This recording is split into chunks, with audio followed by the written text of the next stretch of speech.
Bonsoir à tous, bienvenue dans cette édition d'information. Les titres. La Haute Autorité de la Communication a rencontré les représentants de 9 candidats en lice pour la présidentielle après les médias publics et privés.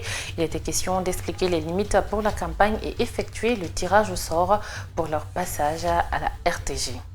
Et puis l'intersyndicale de l'éducation annonce une grève générale et illimitée à partir du lundi 1er décembre sur toute l'étendue du territoire national. Mais le SLEG d'Aboubacar Souma n'a pas signé l'avis de grève pour des raisons d'exclusion, ont déclaré les responsables de la structure syndicale. Les explications à suivre.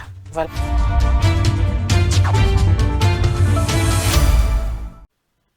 Encore une fois, bonsoir et bienvenue. À la suite des médias publics et privés, la Haute Autorité de la Communication rencontre les représentants de 9 candidats en lice pour la présidentielle de décembre 2025. Les interdits leur ont été expliqués pour la campagne pour éviter la censure. La rencontre a également été ponctuée par le tirage au sort pour le passage des candidats à la RTG. Ansou Bailo-Baldé. Devant les représentants des candidats, le président de la Haute Autorité de la Communication a expliqué les interdits pour la campagne présidentielle. Par la même occasion, le tirage au sort des passages dans le journal de campagne à la RTG a été effectué. C'est sous la supervision d'un huissier de justice. Bon, lors du passage à la RTG, le premier candidat qui va passer à la RTG, c'est Mohamed Chérif Tounkara, un candidat indépendant. Ensuite, M. Bouna Keita, le candidat indépendant Mamadi Doumbouya, Ablaye Kourma, Mohamed Nabé, Ablaye Yoro Baldé, Ibrahim Abdessila, Makale Kamara et Lansana Faya Milimono. Le tirage s'est bien passé devant les membres de la HAC, les membres des candidats ou les représentants, madame, monsieur les journalistes. Ça a été fait dans la transparence totale. Le tirage a été fait devant tout le monde. Chaque candidat aura 7 minutes pour chaque passage durant toute la période de la campagne. Le président de la Haute Autorité de la Communication a donné des précisions. Donc, dans le journal de campagne, tous les jours, chaque candidat aura 7 minutes. Vous êtes 9, ça nous amène aux alentours de 1h15 minutes. Donc, tous les soirs, chacun de vous, s'il le désire, il a 7 minutes dans le journal de campagne. Et je n'aimerais pas que les gens confondent le journal de campagne et le journal du 20h30. Parce que pendant le référendum, on a eu des récriminations. Certains qui nous disaient, on a regardé le journal, notre élément n'a pas été diffusé, parce qu'ils regardaient le 20h30.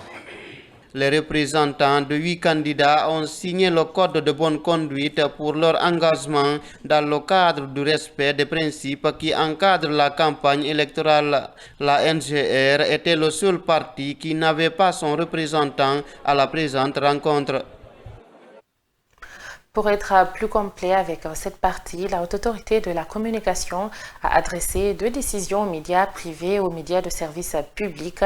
Il s'agit d'inviter les professionnels de médias à l'impartialité dans le traitement des candidats en lice. L'Institut de régulation des médias a ainsi indiqué les interdits y afférents pour amener les journalistes et techniciens à travailler en toute indépendance dans le respect de l'éthique et de la déontologie du métier. Je vous l'annonçais dans les titres, l'intersyndicale de l'éducation annonce une grève générale et illimitée à partir du lundi 1er décembre 2025 sur toute l'étendue du territoire national. Une annonce qui fait suite à l'insatisfaction des enseignants de trouver une issue favorable lors des négociations avec le gouvernement. La signature du statut particulier de l'éducation figure dans leur plateforme revendicative. La FSPE et le SNE sont les deux structures syndicales signataires de l'avis de grève annoncé. Après une journée de négociations, aucune issue favorable n'a été trouvée entre l'intersyndicale de l'éducation et la partie gouvernementale sur le statut particulier de l'éducation. Ce, malgré les propositions faites par les représentants du gouvernement autour de la table des négociations. Mais à partir de 23 h, le gouvernement a proposé déjà 5% à tous les enseignants de Guinée sur l'ensemble des primes.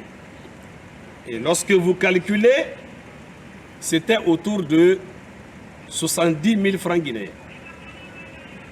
Et à un moment donné, lorsque nous avons rejeté, il a été question de faire un retrait de la partie gouvernementale. Ils sont revenus avec une augmentation de 10%. Et si vous calculez, c'est autour de 193 000. Alors nous avons dit que la bonne foi n'est pas encore là. Le gouvernement a exprimé sa volonté de poursuivre les négociations lundi prochain, chose que l'intersyndicale n'a pas acceptée dans la salle de pourparlers. Il a fallu attendre 0 heure pour que la partie gouvernementale nous dise d'attendre jusqu'à lundi pour que les ministres des secteurs concernés soient également autour de la table pour discuter avec nous. Mais nous avons dit que cela n'est qu'une manœuvre dilatoire et superfétatoire. Et donc, l'intersyndicale décide de ne pas se prêter à ce jeu et de déclencher une grève générale illimitée sur toute l'étendue du territoire national. Et ce mandat, nous l'avons eu des enseignants et enseignantes. L'intersyndicale de l'éducation a fait une invite aux enseignants et enseignantes en lien avec l'annonce de la grève à partir du 1er décembre 2025. Pendant ce temps, le SLEG d'Aboubacar Souma n'a pas signé l'avis de grève et donc le mouvement est dispersé au regard de la situation.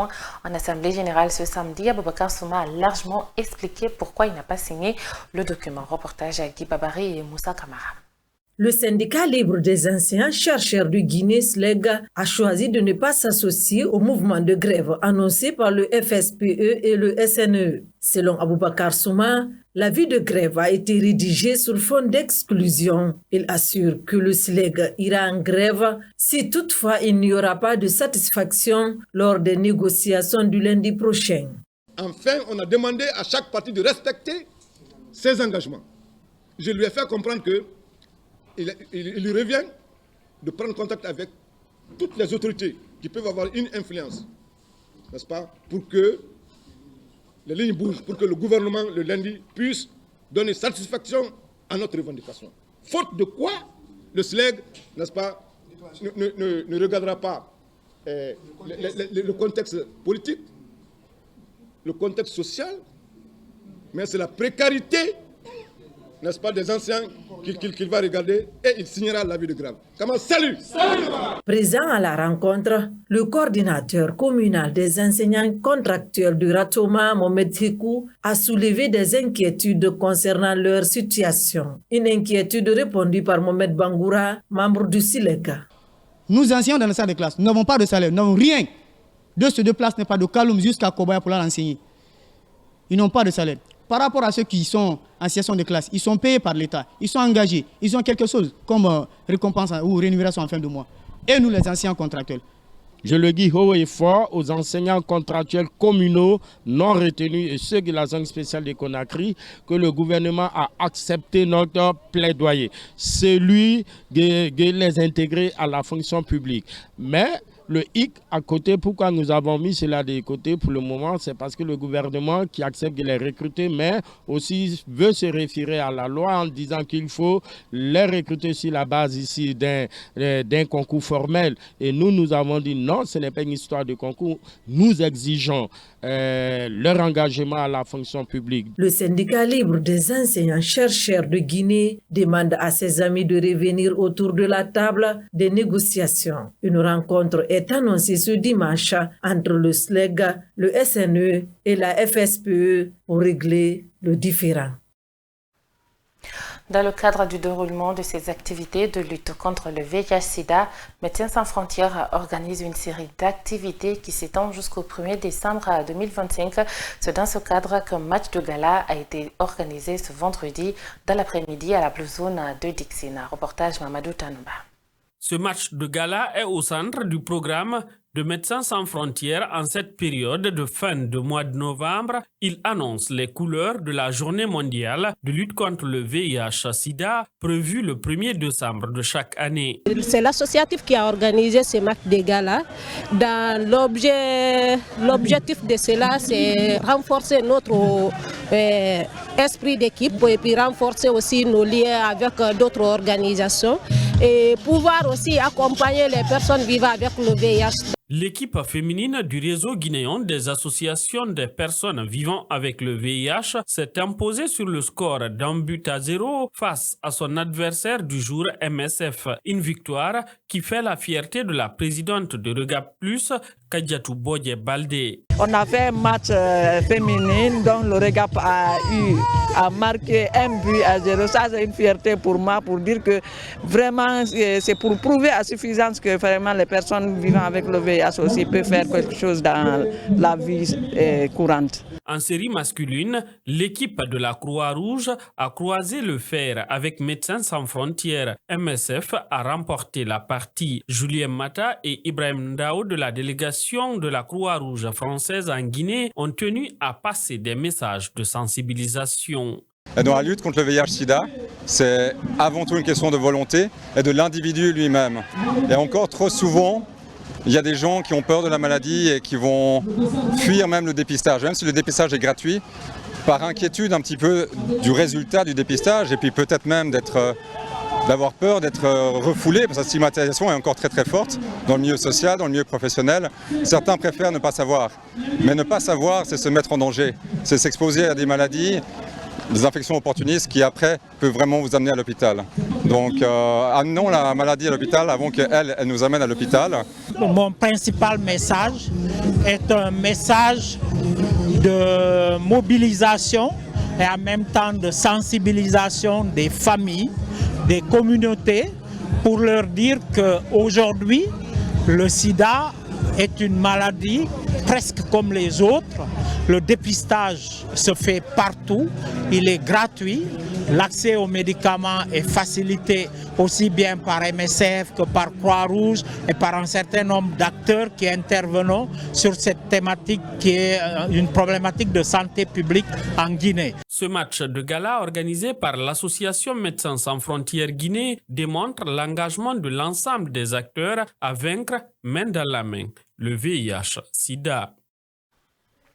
Dans sa vision de modernisation et de digitalisation pour une évolution dans le secteur des microfinances en Guinée, Crédit Rural de Guinée a entamé une vaste opération de développement des infrastructures. C'est pour donner un bon cadre de vie et une bonne hygiène aux travailleurs et aux clients. À Conakry, l'agence de Crédit Rural de Guinée de Kaloum affiche une image confortable. Notre reporter Ansoubaï Baldé a visité les locaux de l'institution. Son reportage. De la rentrée jusqu'à l'intérieur, l'agence de Crédit Rural de Guinée de Kaloum est confortable.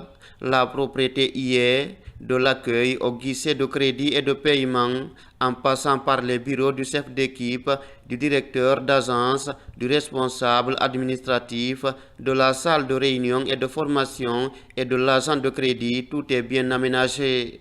Un cadre de vie et de travail pour attirer la clientèle. À cela s'ajoutent les outils de travail modernes qui répondent aux besoins des clients. Cette vision des autorités de Crédit Rural de Guinée est bien claire. Répondre efficacement à la dénomination meilleure institution de microfinance en Guinée pour 2025. Dès la première heure, les équipes sont présentes à leur poste pour satisfaire les clients. Et comme nous sommes la première institution de microfinance, nous ne pouvons pas rester comme ça sans marquer cette évolution à travers l'amélioration de nos infrastructures d'accueil, à travers l'amélioration de nos outils de travail, à travers l'amélioration du cadre de travail pour l'ensemble des travailleurs. Ceci est fait non seulement pour continuer à rendre agréable le séjour des clients dans nos différents points de service, mais également faire une sorte, en tout cas une visibilité pour que nos clients puissent nous retrouver facilement par rapport au temps passé. L'objectif est de développer les infrastructures au nom des Crédits Rural de Guinée sur l'ensemble du pays pour toucher le maximum de populations en offrant des services à tout le monde. À travers leur initiative, les responsables de Crédit Rural de Guinée veulent une institution de microfinance de renouveau. L'agence que vous visitez aujourd'hui est l'agence de Kaloum, qui est l'agence principale. Mais ces travaux vont continuer dans d'autres agences à travers Conakry et à l'intérieur du pays. Déjà, si vous remarquez, quand vous passez dans nos différents sites à l'intérieur du pays comme à Conakry, vous sentez un renouveau, vous sentez une amélioration, vous sentez la banque venir, parce que le Crédit Rural de Guinée, qui a été créé en 1989 avec 2 guichets seulement, à Télimélé et à Koundara, et aujourd'hui à plus de 1000 points de service. Et ce n'est pas fini. De Conakry jusqu'à l'intérieur du pays, Crédit Rural de Guinée, c'est plus de 1000 points de service auprès des populations dans le cadre des offres en crédit de financement pour soutenir les initiatives d'épanouissement et d'émancipation à toutes les catégories des couches socio-professionnelles. Et puis la Fédération guinéenne de football, en collaboration avec la Ligue guinéenne de football féminin, a présenté ce vendredi à Conakry son plan stratégique pour les 2 prochaines années, une cérémonie présidée par le ministre des Sports en présence d'une experte de la FIFA et des responsables du football national. Reportage Germaine Monsari et Moussa Kamara. Développer le football féminin, c'est l'objectif de ce plan stratégique présenté par la Fédération guinéenne de football à la Ligue guinéenne de football féminin. Une cérémonie qui a connu la présence du ministre des Sports, du président de la FEGIFOOT, ainsi qu'une expert de la FIFA. Keyamou Bogola Abba a réaffirmé l'engagement de son département à soutenir le football féminin dans le pays. C'est un plan de développement du football féminin, mais en tant que ministère, nous considérons que c'est un plan de développement de la jeune fille par le football. Parce qu'aujourd'hui, il y a 52% de nos populations et l'engouement que suscite le football. Si aujourd'hui nous avons un plan pour la jeune fille, et cela va nous permettre d'occuper sainement nos jeunes filles et de lutter contre beaucoup de fléaux dont elles sont victimes. En attendant que, évidemment, cela bénéficie au football, ça doit d'abord bénéficier au développement de la jeune fille. C'est pourquoi nous soutenons ce programme et nous allons tout faire pour que cela soit une réalité. Pour sa part, la présidente de la Ligue guinéenne de football féminin, Binta Diallo, s'est montrée satisfaite de la réussite de la cérémonie et promet de poursuivre les efforts pour donner davantage de la visibilité au football féminin. L'élaboration de ce plan n'a pas été facile, je vais le dire, mais si aujourd'hui nous avons pu vraiment présenter cette stratégie et nous sommes vraiment très émerveillés, moi je suis très contente aujourd'hui et je me dis que le football féminin franchit un pas pour son développement. Ces nouveaux plans stratégiques, prévus pour la période 2026-2028, visent à structurer, à professionnaliser et à renforcer la pratique du football féminin à tous les niveaux. Il intervient au moment où le championnat national de football féminin a démarré au compte de l'année 2025 au stade Petit Souris de Nongo. Et puis ce 29 novembre, l'humanité célèbre la journée internationale de solidarité avec le peuple palestinien, une date instaurée par l'ONU pour rappeler les droits inébranlables du peuple palestinien dans un contexte où les tensions et les souffrances persistent. À travers cette journée, la communauté internationale marque sa volonté de voir émerger une paix juste et durable. Khadija Kaba. Instaurée en 1977 par les Nations Unies, la Journée internationale de solidarité avec le peuple palestinien vise à rappeler la responsabilité collective du monde face à la situation dramatique que vit ce peuple depuis plus de 75 ans. Elle coïncide avec la date du 29 novembre 1947, jour où l'ONU adoptait la résolution 181 prévoyant la création de 2 États, israéliens et palestiniens. Mais plus de 7 décennies après, la réalité est tout autre. Le peuple palestinien continue de vivre dans l'incertitude entre occupation, déplacements forcés, blocus et violence. Des générations entières n'ont connu que les privations, les bombardements et l'exil. Aujourd'hui, la voix de la solidarité s'élève pour demander le respect du droit international, la fin de l'occupation illégale et la reconnaissance pleine et entière des droits du peuple palestinien. Droit à l'autodétermination, droit au retour, droit à la paix.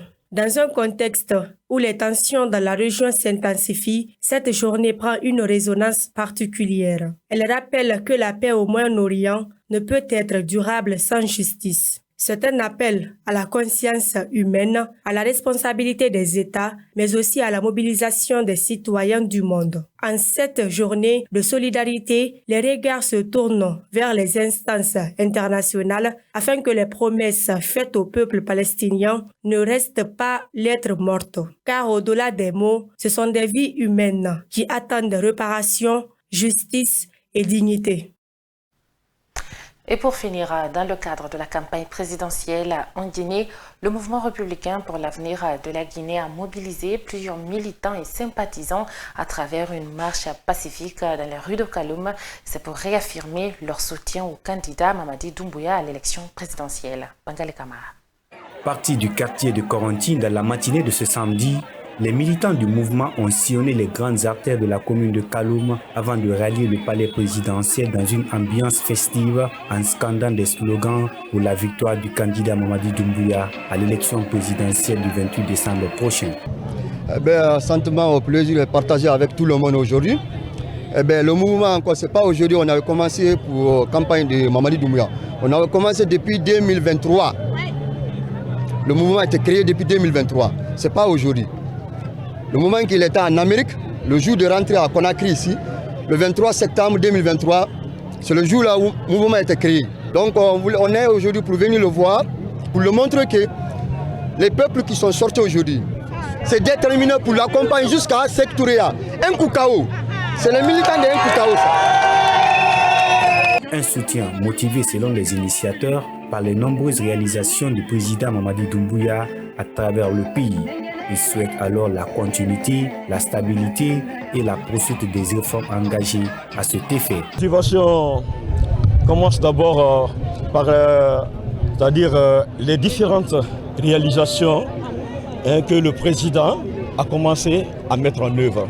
Et aujourd'hui, nous comptons avoir beaucoup de personnes. On a déjà les personnes qui sont là, sont prêtes à voter pour le président le jour du scrutin. Muna mobile wali bengi mufar Doumbouya fenana mufar karamba fenana Mamadi Doumbouya nanja fanyi nara dumedi mengenara wali mengenara amode libiri epamu waye madunduri enaka sobe mu wayena ndi muna kambira muna soutenir ko sokuyeba Ala nous monsieur Yabi muto farbe c'est faire mu la farbe de mu farbe mu revenir à fenama muna la Guinée fenama muna Mamadi Doumbouya ra fenama wala mungeto sogote gamfe mu fora Dakar. À quelques semaines du scrutin présidentiel, cette démonstration de force du mouvement républicain pour l'avenir de la Guinée traduit la montée de la ferveur populaire et l'intensification des actions de mobilisation sur le terrain pour le candidat Mamadi Doumbouya. Et voilà, c'est la fin de cette édition d'information. Merci à tous de l'avoir suivi. Bonsoir chez vous.